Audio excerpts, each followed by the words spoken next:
All right. So, hi everyone. A very warm welcome to all of you. Welcome to the YouTube channel of Get Set Law by IMS. I'm your verbal ability mentor, Sanjana ma'am, and welcome to another practice session. Today, again, it is going to be on English language section of CLAT. Two passages. We have done multiple sessions of a similar format previously, almost 9 in total. This would be the 10th practice session. So it would do you well to go back and just, take a look at those sessions as well. In every session we're coming up with a different genre of passage, so it will just add a lot of diversity and color to your overall preparation journey for CLAT, keeping in mind that it's just a couple of days away from now, right? So let's just wait for a couple of minutes so that we have an adequate number of students to begin the practice session with. I'll also screen share now. Again, I have tried to include one narrative passage today multiple times. If you go, through the previous CLAT year question papers, a lot of narrative passages have a tendency of getting asked. So I'm trying my best to include as many of them in the practice session for the English language section here, right? And a couple of vocab questions would also be there. So you're only gaining a lot this time around, right? I think we'll begin just about now. Let's take a look at the first passage here. It's obviously narrative, and here the author. Now, for narrative passages, always remember, in all likelihood, you're supposed to read everything, word for word, right? So here the author is talking about how when she's reading Arundhati Roy's God of Small Things, she's also reminded of the death of her, mother, right? Now, she actually now wishes to switch the focus on a different thing, which was about the funeral, right? So it says that the funeral was arranged the next morning. Okay, now herein, wherein the most important part of the passage actually lies, which is in Malayalam, the graveyard of Muslims is called Palikadu, right? And the meaning is given. It means the forest of the mosque, right? Now, this forest is man-made. What I'm trying to do here is underline keywords here, right? So the family of the deceased, they plant two saplings on the grave of the deceased, okay? One at the head, the other one at the legs. And why? The reasoning is that the prophet had once passed two graves and had placed the branches of a date tree at the graves so as to bring peace to the dead. So, this planting of two saplings for the deceased is symbolic of, you wishing peace for the dead, right? So this tradition is followed to this day. All of this is the only information we have in the passage. So please never assume anything in random, okay? Now, the author goes on to narrate how she goes about it. So, she brought a jasmine plant for her mother's grave. It was summer then, and she would visit the grave twice a day to pray and take bottles of water to tend to the plant. Okay. Now, she also got worried about the absence of new buds. In a way, she is feeling that, having this sapling grow is almost akin to, taking care of her mother, right? When most of the leaves started withering away, she felt scared. So she actually felt really passionate about planting a jasmine plant, but soon she also saw new shoots. It was the reply that mom had sent to the message had sent through the water, okay? She also spotted bees, butterflies around it. In the winter days, they were green caterpillars. You actually see how all of this information here is just giving you an understanding of the backdrop here, the background settings. Let's read further. It says it's not only the home to the deceased, thousands of other creatures also thrive there. You have birds and then you have snakes, right? There is also a man appointed to clear the weeds in the Palikadu, which is the forest. But his blade does not touch the trees or plants. In memory of the departed souls, he knows that the roots are gently hugging those long gone and the buds are slowly blossoming to bring life to the others. So essentially, if we were to zero in on one main idea, it would be the fact that the author is just describing the funeral and, the details about it, right? Palikatu. Rest of the passage is literally an elaboration on the details. It is got nothing to do with Arundhati's Roy's work here, actually. Very often we will just read the introduction and we will make our own assumptions that the main idea has to be necessarily provided in the introduction, right? It isn't the case here, right? So let's read the questions one by one. Again, 1 minute, 1.5 minutes, not more to reading and solving the passage.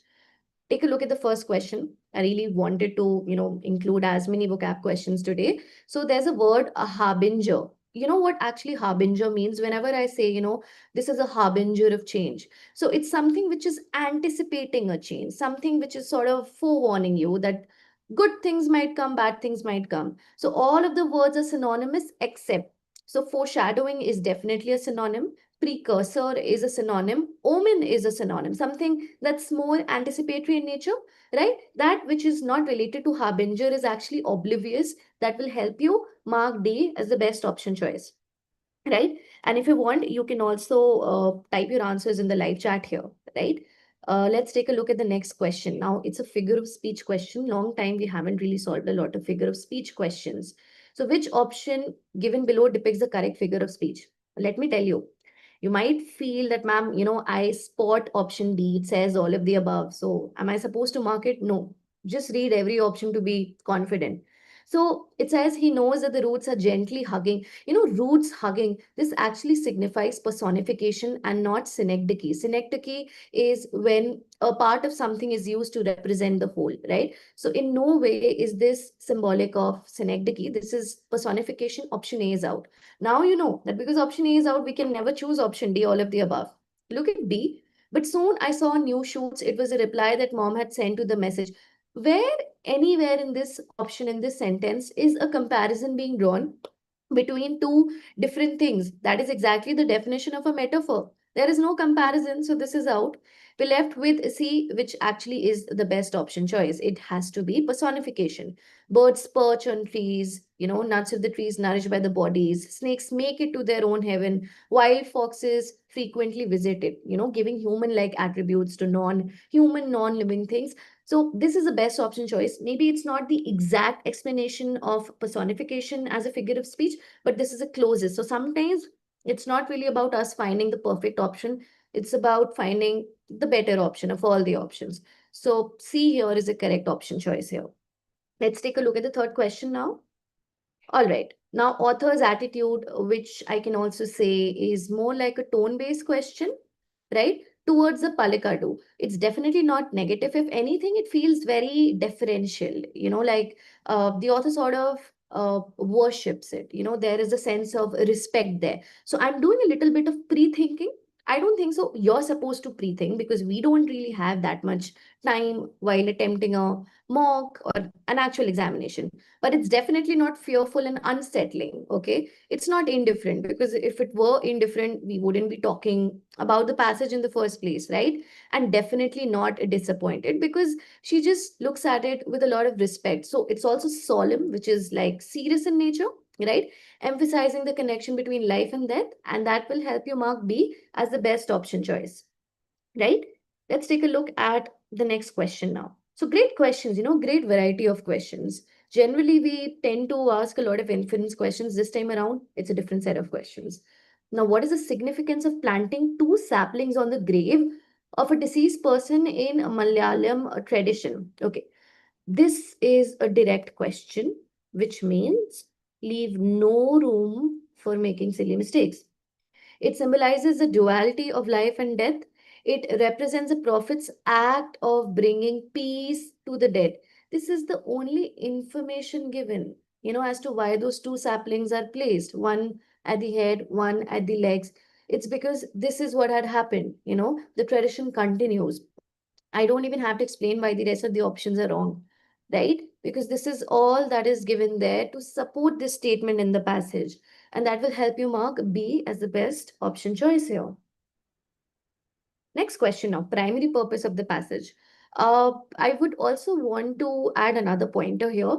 Very often in CLAT and ALIT, main idea and primary purpose, these two themes are used interchangeably also. Even though there is a line of difference between the main idea and the primary purpose, however, like for the most part, they're also used interchangeably. So sometimes you might think that, ma'am, the question is asking me to figure out the primary purpose, but the option that I'm choosing seems more like a main idea. So sometimes they just use it interchangeably. Your task is limited to the fact that you have to eliminate the wrong options, right? So primary purpose is analyze the symbolism of death. That's actually given only in like one small statement and not more. So A is out. Describe the traditions and symbolism associated with the Muslim graveyard. And that's entirely, essentially, what is happening throughout the passage. A lot of details, a lot of elaborate details on the Palikadu. So that makes B the best option choice, right? C says share the author's personal experience of grief and loss. In order for that to be the primary purpose, we need a lot more detail, which isn't captured. Compare and contrast fictional and real life experiences. This is them going tangential, trying to confuse you. It's more like a distorted option choice. Best option is option B. Cool.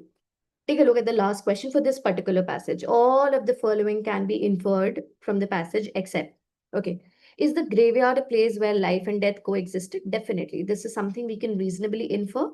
Hence, it's out because we have to focus on that which cannot be inferred. The tradition of planting saplings on graves started 2 centuries ago. I don't think so. Any temporal setting or a timeline is mentioned about when this tradition began, right? When it began. So option B actually is something I cannot infer. That should make be the best option choice, right? Let's still verify the rest of the options. The author believes that the mother spirit is somehow connected to the growth of the jasmine plant. I did explain this. I did sort of like hint at this while explaining. Hence, she felt so emotional about it. She felt flustered and worried if she felt like there are no new buds coming, right? So C is out because we can infer it. The caretaker prioritizes preserving the symbolic connection between the plants and the disease, which is why he doesn't really wish to, cut off or remove the weeds, right? And this is implied in the last statement of the passage. So the best option choice becomes option B because this part is not mentioned, right? To me, this is a full score. Or nowhere did I even mention this time around that there are, these questions where two options are really close to each other. Okay. That being the case, let's take a look at the next passage. All right.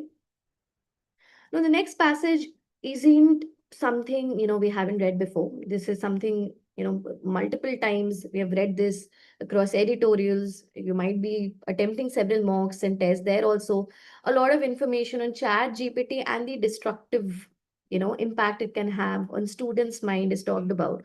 So, what I like about the passage is that it has some sense of familiarity to it. You might feel automatically confident also while reading it. Okay. So it says Chat GPT is so simple and easy to use that it may create a lazy student syndrome. Now, this is actually a negative aspect of it, okay? As students do not have to think about generating their own unique ideas. It will not help them develop a critical eye because you're almost delegating your tasks to AI, to Chat GPT to perform, right? Because they can simply state the problem they want to solve and are surfaced up relevant content to get a solid passing mark. And without AI plagiarism software, right, students are no longer able to think more critically. So what I'm trying to do again is you don't have to read everything. Just focus on the keywords, right? So again, this paragraph now focuses on what students can no longer do in the presence of chat gpt, which comes to their rescue almost every time when it comes to academics, right? They're not able to invest time to explore a diverse literature, right? And their thinking is marginalized now, right? They're not able to develop a new theory or inventive ideas, right? Surfacing answers so easily on a computer screen from chat gpt also reduces curiosity and independent skill development. And sadly, humans often take the path that is least resistant, because what it means is that as humans, we're really averse to, working hard. So ChatGPT just makes it so much easier now, right? And then there are also copyright issues, copyright risks in the usage of AI, because due to LLMs, you can easily cite somebody else's document or research, right? Academic plagiarism is what it furthers, as sources are not cited easily and raise ethical concerns and even legal risks for educational institutions. Now, this is important information. There is a question on this information, right? Let's read further. Again, the author talks about why it's important to develop ethical values of honesty, creativity, critical thinking, and memory retention, bereft of which you can't really do much, right? So, as cognitive offloading into machines is not building memory muscle is not being built here. It is furthering student laziness, right? To deeply read, learn, understand, and be able to recall the material and solving problems. Another issue is given, which is about access. Is students with access to these toolkits versus those who don't have access to these toolkits. And therefore, it also, in a way, is creating ethical risks. On what grounds? on diversity and inclusiveness, right? Because there are students who can have access and students who don't have access. Again, this is just sort of driving a wedge here, right? Now, again, some more information is given here.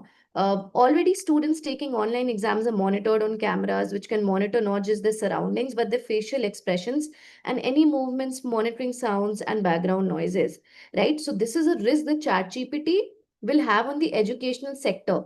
All right, all these can form a profile of the students' emotional state during the exam and can increase students' anxiety about being watched and controlled versus being trusted. So throughout the passage, it's just like a lot of criticism of the destructive impact that ChatGPT can have, right?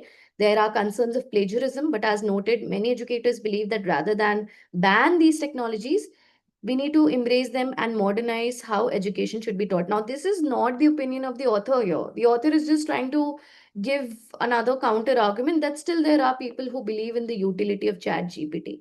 Okay. Now, another thing is for the ones who are solving the passage with me live, just take a note of this statement. It's underlined. We have a question coming up on it. Okay.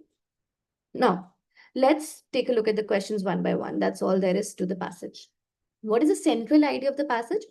We are criticizing, the idea of Chat GPT sort of dominating every aspect of a student's life, every aspect in sense in academics here, right? So we are definitely not discussing the benefits, hence out, right? Are we really talking about the need to ban ChatGPT? See, the author has still not even given any suggestions for us to even choose option B. So this is out. The passage explores the potential risks and drawbacks. Like I said, it's just like a negative tone throughout. Best option choice is option C. No, we're not comparing ChatGPT with other AI tools. So D is out. Very simple. In under 10 seconds, you can fully solve this question and correctly at that, right? Take a look at the next question. So, what does inclusiveness mean in the context of the passage? Okay, this is a question which might seem a little tricky. So, I'm not going to the back to the passage, but I'm able to retain information. The idea of inclusiveness is the fact that ChatGPT can create problems on ethical grounds also, because then there is a question arising as to the students who do not have access to it. So, in this sense, inclusiveness actually talks about the act of providing equal opportunities and access, because the keyword given was access, right? But the tricky bit is that you might feel, ma'am, don't you think inclusiveness also means including all people, regardless of caste, gender, differences, or backgrounds? But in this case, this is the better fit given the context, given the keywords. Rest you can easily eliminate, right? So, great question, actually. Question 8 is. Next one. Now, this is a grammar-based question. Okay. So the thing is, you can choose to read all the statements and see, what you can actually rectify. All these can form a profile of the students. Students, we need to use an apostrophe here to introduce possession here, right? And that will help us eliminate A, right? Eliminate B, because it actually has to be students with an apostrophe sign at the end. And it's only captured in option C. So once you just get this fix in place, you don't really have to think so deep about this question, right? It just makes it so much easier because only option C contains this part. And the best option choice therefore becomes option C, right? Take a look at the next question. Now, which of the following instances aligns with the description of the lazy student syndrome? Lazy student syndrome is where the students are not doing anything on their own and delegating all academic tasks to ChatGPT for it to perform it for them, right? So, student uh, diligently researching is actually not lazy student syndrome. A student using Chat GPT to quickly find answers without undertaking rigorous research, that's the best option that showcases this, right? Best description, right? Again, somebody who's investing time in building critical thinking skills, this is not the lazy student syndrome. Same is a student taking online exams without being monitored. So option D is more so irrelevant, right? It doesn't tell us anything about this. So the best option choice becomes option B here. Let's take a look at the next question. Now, it is evident that there are copyright risks associated with the usage of artificial intelligence, natural large language learning models like ChatGPT, right? So what is this copyright risk related to? Is it about increased difficulty in monitoring online exams? No. What you need to do in order to solve this question is, why don't you just locate this and then read the context in which the statement is given, right? But it's actually talking about ethical and legal concerns. Plagiarism was a keyword, academic plagiarism. And it was a third paragraph, and I had mentioned it was important, right? So B is the best option choice. No, it's not about enhancing students' critical thinking, creativity. It's not about improving memory retention. Copyright risk here is to do with plagiarism, copying somebody else's work without proper citation, right? So 11th correct option should be B. And the last question is again a vocab question. The word laziness is already mentioned. You have to figure out the word which is not related to laziness. Sloth, again, lazy. Indolence is also lazy. Lethargy is also lazy. So all of these are synonyms for laziness. That which is not given is that which is not a synonym for laziness is actually diligence. Therefore, D is the best option choice, right? So overall, I think this was a full scorer. 6 marks for the first passage, 6 marks for the second passage, right? If you've been able to solve all the questions correctly, you're well on your path to preparing well for the exam. Otherwise, also, whatever insights you're able to draw, just make sure you're putting things in perspective. Thank you so much, everyone. Let us know how you like this session and have a great day.